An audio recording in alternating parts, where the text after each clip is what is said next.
I want to talk about big news that happened over the weekend. President Joe Biden pardoned his son, Hunter Biden, over the weekend, months after he was convicted on tax and gun charges. The move comes as a reversal, as you know, as the president and his administration has repeatedly said for months that they would not pardon the president's son. What do you make of the move? You know, it was expected. I said months ago that he was clearly going to pardon him. Hunter Biden was never going to jail. We all know that he committed a wide variety of crimes, and many of which weren't even charged. So, you know, I was not surprised whatsoever. But, you know, it's just sad. Joe Biden's been in office for almost 50 years, and this is his legacy. This is how he's going to end his public service. We always knew he was going to do it.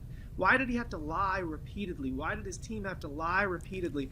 I mean, you got dozens and dozens and dozens of examples where he said he would never do it. We all knew he was. We all knew he was. I just hate that he ended his public service lying for 6 months to the American people. He said this in part of his argument that he hopes the Americans will understand why a father and a president will come to this decision. And a lot of the defense I've seen, I'm sure you've seen as well, when it comes to defending Biden, pardoning his son, has been, well, he's a father. Wouldn't a father do anything for their son? What do you say to that argument? I agree, but why lie about it? I mean, he was always going to pardon his son. Like, there was never a question. So, you know, I just don't know why he would lie about it. Well, I do know why he would lie about it. He would lie about it because he was planning to run for re-election, and he didn't want to sink in the polls even further. But there's not there's not a father or a mother out there that would not pardon their child of criminal activity if they had the ability to do so. So, look, I'm not shaming him for pardoning Hunter. I mean, you know, that's what a father should do for their child. But at the end of the day, he lied. He lied repeatedly, and that is going to be the end of his public service. 6-8 months of just lying through his teeth, knowing he's lying, but doing it anyway. And that's what's wrong. I spoke with one of your colleagues, Congresswoman Victoria Spartz, earlier this week, and she said that this is going to be essentially a stain on his legacy. Do you agree with her?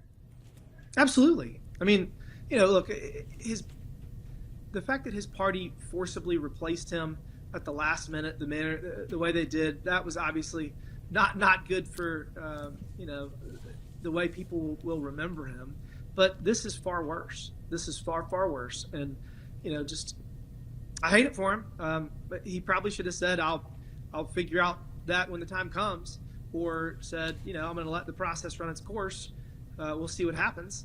Because at the end of the day, Hunter was not going to go to jail until, you know, end of the year. So he could have waited until the last few days of his presidency and then said, you know, I've come to a decision. But instead, he just lied. He said he would never pardon his son. He would never pardon his son. He said it hundreds of times. And, you know, this is the thing.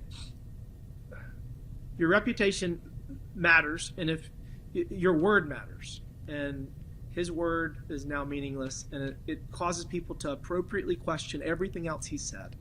I mean, it's sad. It's a sad day for the Biden family. It's a sad day for Joe Biden's legacy.